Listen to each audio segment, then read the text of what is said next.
Today, I'm going to tackle one of the most common questions in real estate, and the one question where virtually every real estate agent answers it wrong. So, if you're like most Americans, you probably either asked this question or thought about it, or even researched it online, and I can almost guarantee you received the wrong answer. So, what is this mystery question? It is, when is the best time to buy or sell real estate? So I am Steve Enchin, your source for real estate and community information in the Los Angeles, South Bay, and Beach cities. And if you're looking to buy a home in the area or perhaps selling your current home, I'm here to help, and my contact information is up on the screen, and it would be my honor and privilege to help you with your next real estate transaction in our community. Now, I can tell you that asking a real estate agent this question is going to get you an answer that personally drives me crazy, because aside from being totally wrong, it's also self-serving and just plain obnoxious. Yes, I am a real estate agent, but today I'm going to give you the right answer to this question. But first, here's the wrong answer many of you have heard, and that is, right now is the best time to buy or sell real estate. And that answer just drives me crazy. It is so obnoxious. So what is the right answer? The right answer is, the best time to buy or sell real estate is when you need to buy or sell real estate. Not when the market says it's time or a real estate agent says it's time, but when you say it's time. So to give you some context and some things to think about, I'm going to go through 10 different scenarios to guide your decision making. And at the end of the video, I'm also going to give you an answer on the one thing I hear most often about why someone does not want to buy a home, regardless of their needs. So, first up, when it comes to deciding the best time to buy or sell, one of the most compelling reasons is the changing needs of a growing family. So maybe you're expecting a new baby, or perhaps your family is welcoming an elderly parent or another relative who needs to live with you in a multi-generational setting, like a bedroom and bathroom on the first floor. These milestones often mean more space is no longer just a nice to have, it really becomes a necessity. So let's say you're living in a 2-bedroom condo, which was perfect when it was just the two of you. But now, with a new addition on the way, you're starting to feel those walls close in a little bit. So maybe it's time to find a home with an extra bedroom or a backyard where your kids can play safely. So a growing family often needs more storage, room for strollers, toys, maybe even a playroom. And if family members are moving in, accessibility features or separate living areas may suddenly top your priority list. Now, on the flip side, if you already own a home and find it's getting tight with a growing family, it could be the perfect time to sell. And homes in family-friendly areas with great school districts, like many in the South Bay, tend to be in high demand, which could work in your favor. So selling now means you could find a new place that's better suited to your current needs. And next, for some, the best time to make a move is when it's time to simplify, downsizing. Moving to a smaller, more manageable space, it often makes sense, especially for empty nesters or anyone who finds themselves with just too much room, too many things to maintain, too much cleaning to do. So you may have raised your family in a spacious home with multiple bedrooms, a large yard, maybe even a pool. But now with the kids growing and out of the house, it may feel like you're maintaining space that doesn't really fit your lifestyle anymore. So moving to a smaller home or a condo can mean less time spent on upkeep and more time to enjoy things that matter to you, whether that's traveling, visiting family, or just having the freedom to relax without an endless to-do list. So downsizing can also be a smart financial move. Selling a larger home could free up equity that's been tied up in the home, allowing you to put those funds towards other goals, maybe investing, adding to your retirement, or simply enjoying a lower cost of living. And with the reduced utility costs, property taxes, and maintenance that comes with a smaller home, you may find that downsizing offers lasting financial relief. Also, if you're over 62, you may qualify for a unique financing option for your next home where you don't have to make any monthly mortgage payments. So if you're curious about that, reach out to me and I will tell you all about it because it's actually a topic for its own video. Now, up next, a change in job location or the desire to cut down on commute time can be a powerful reason to move. Commuting can take a real toll on your quality of life, especially here in Southern California, where time spent in traffic is time away from family, friends, and the things you love doing. So you can't hit the surf at 6 in the morning if you need to be on the freeway by 7 to head downtown or up to the studios. So for some, the need to reduce commute time is what makes buying or selling now the right move. So next, if you've recently accepted a new job, it may make sense to consider a location closer to work. So imagine going from an hour-long commute each way, maybe to just a few minutes. That's a huge quality of life upgrade.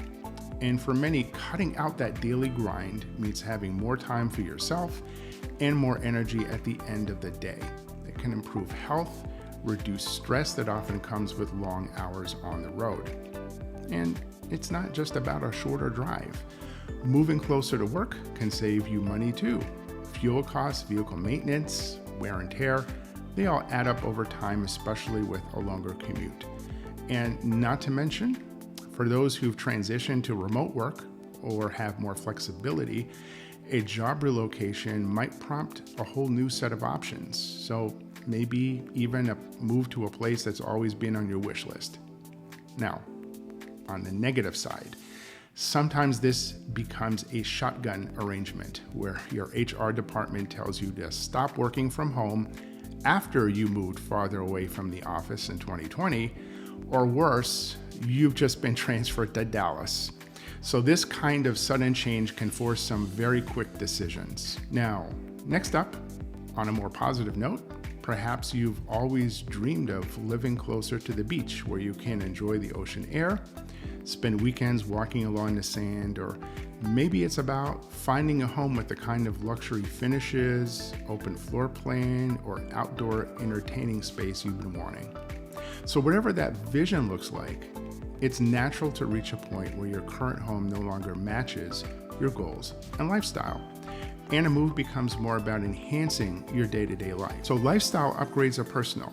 Sometimes it's about location, other times about features or amenities like living near a great dining area, shopping, or recreational areas. In the Los Angeles South Bay, for example, you have neighborhoods that offer vibrant community life, stunning views, and easy access to some of California's best beaches. It's understandable why someone might want to make a move if they're finally able to invest in the lifestyle they've always wanted. Now, next up, financial changes are one of the biggest drivers when it comes to deciding to buy or sell real estate. So now let's start with some positive financial changes. If you're in a stronger financial position, say you've been promoted, received a bonus, or gained additional income streams, you might feel ready to upgrade. So this could mean moving into a larger home, a nicer neighborhood, or an area you've always wanted to live in, like closer to the coast or in a community with the amenities that you love. Well, sometimes these financial changes create an opportunity to make a dream purchase or relocate to a home that feels like a real reward for your hard work. Now, on the flip side, if finances have become tighter, downsizing or moving to a more affordable location could provide relief and security. So selling a home with high monthly costs and opting for something more manageable could help free up funds for other priorities, reduce financial stress, or even build a financial buffer during uncertain times. And now, life changes, especially in relationships, often mean a change in where we call home. So marriage, divorce, or even a new partnership can shift your priorities and space needs, making it the perfect time to consider buying or selling real estate. So these transitions are not only about starting fresh, but about finding a space that truly suits your new lifestyle. So for couples starting a new life together, buying a home can be a meaningful step, whether it's purchasing a larger space for a growing family or finding a place that feels like yours as a couple. So a new home can symbolize a fresh beginning. Now, many newly married couples look for homes with extra space, maybe an extra bedroom or a bigger yard, somewhere that kind of allows them to grow into the next stage of life together. Now, on the other hand, relationship changes can also mean the need to simplify or start over. So divorce or separation often brings the practical need for separate living spaces, and for some, it's an opportunity to downsize, reduce costs, or create a new environment that feels like a fresh start. Well, selling a home during these times can provide closure, and for many, it's the right financial move as well. And next, we have health changes, which can also be a significant motivator when it comes to finding the right home.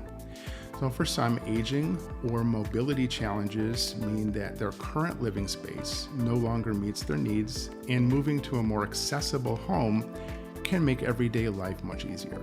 So this could be maybe about reducing stairs, finding a single-story layout, or simply moving closer to medical facilities or family. So if you or a loved one are dealing with health conditions, it might be time to consider a home that's designed with accessibility in mind. The features like wider doorways, walk-in showers, or an open floor plan can make a big difference in comfort and safety. So many buyers look for homes with these kinds of modifications already in place, while others seek properties where accessibility can be customized to fit their unique needs. Moving closer to support networks or essential services can also become a priority. So for some, it's about moving closer to family who can help, while others prefer to be near hospitals, clinics, or specialized medical providers. So health-related moves aren't just practical. They're about creating a home environment that supports peace of mind and improves quality of life. Now, up next, for families with school-aged children, one of the biggest factors in deciding when to buy or sell is schools. Education is a top priority, and many parents make their real estate choices based on the quality of local schools, proximity to specific school districts, or access to private or specialized education. So if you're a parent, you know that where your child goes to school can have a big impact on their development and opportunities. So maybe you're looking to move into a neighborhood with top-rated schools, or perhaps you want to be closer to a specific private school or a program that aligns with your children's interests. So moving to a better school district can mean shorter commutes, more time for family activities, and a strong community network of other families with similar goals. And it's not just about academics. Neighborhoods known for good schools often have strong community support systems, which can make a move worthwhile, even beyond the classroom.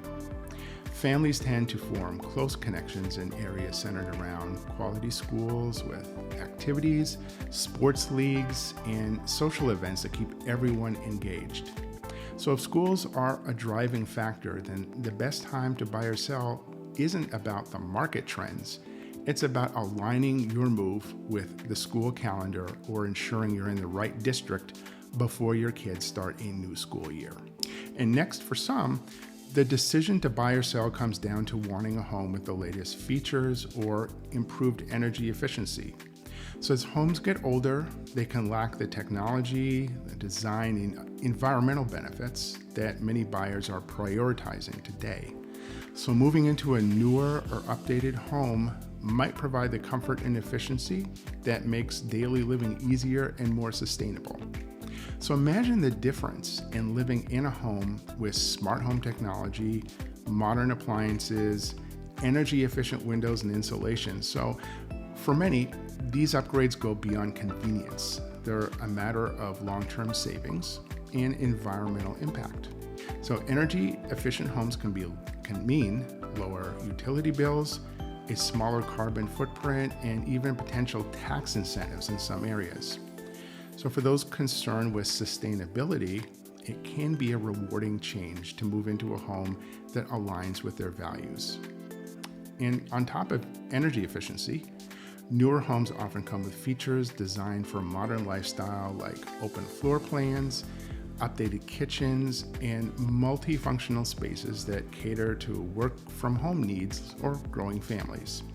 So the appeal of these amenities can make it worth considering a move, especially if your current home doesn't offer these benefits or would require a costly renovation to match them.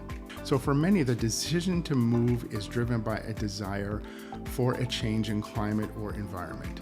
So if you're someone who dreams of a particular lifestyle, whether it's sunny beach days, cool mountain air, or a mild year-round climate, choosing a location that aligns with those preferences can have a huge impact on your day-to-day life. So for example, if you've had enough of hot, uncomfortable summers farther inland, moving to a coastal area like the South Bay can bring comfortable temperatures year-round and a lifestyle that lets you enjoy the outdoors nearly every day. So imagine morning walks on the beach or year-round outdoor dining. So health can also play a role.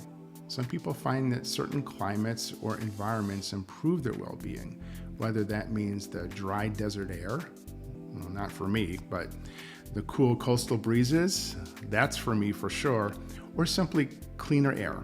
And as we grow older or our health needs change, the appeal of a climate that supports those needs often becomes more significant. So if you've reached a point where the environment or climate matters deeply to you, then the best time to buy or sell is when you're ready to move to a place that enhances your quality of life. Real estate, it isn't just about the property itself. It's about the lifestyle that comes with it. And choosing a climate that feels like home is an essential part of that decision. So hopefully some of these points have given you ideas to think about. So it's not a complete list, but the point being, the right time to buy or sell a home is when you need or want to, not because somebody feeds you a bunch of marketing nonsense. Now, having said all of that, before we wrap things up for today, I wanted to touch on one point that I hear quite often, and that is, I am waiting for the market to crash before I make a move. And when I ask what that means, the answer is usually something like, I read on Zillow forums or Reddit that the real estate market is going to crash soon. Now first, please, do not get any form of financial advice from a random stranger on the internet. If you wouldn't take this advice from a stranger coming up to you at Starbucks, you should not be listening to some invisible person on the internet. But anyway, let's have a look at this claim. The last time the housing market truly crashed was in 2007-2008. This crash occurred because lenders were operating in a Wild West environment, writing mortgages they had no business writing for buyers who had no business taking on that kind of debt. Next, a financial crisis was allowed to snowball because there was essentially zero government support when things went bad and foreclosures became an everyday occurrence. Well, it's now 2024. People have been claiming the real estate market will crash imminently for years now, since the post-2008 increase in home prices, but it still hasn't happened. It's unlikely to happen. Why? Because first, as we learned during the virus times, the government will now step up to block foreclosures and keep people in their homes. And second, we still have an ongoing chronic shortage of homes for sale versus demand for homes. So it would take an absolutely catastrophic economic or geopolitical event to create enough instability to crash home prices now. And if that were to happen, honestly, finding a home would probably be the last thing on your list. So waiting for home prices to crash just means you're going to be waiting forever to get a home. Focus instead on yourself, your needs, and when circumstances change that trigger a need or desire to buy or sell a home, and don't rely on the low possibility of some random event you can't control to make the decision for you. So make sure these changes and decisions revolve around you. and your needs and circumstances. So if you have questions or need advice, remember to reach out for a no obligation consultation where we can just talk through your thoughts and questions. My contact information is up on the screen, so call, text, or email me anytime. Thank you for watching. I hope you found this video interesting and helpful. Please remember to like and subscribe, and we will see you on the next video.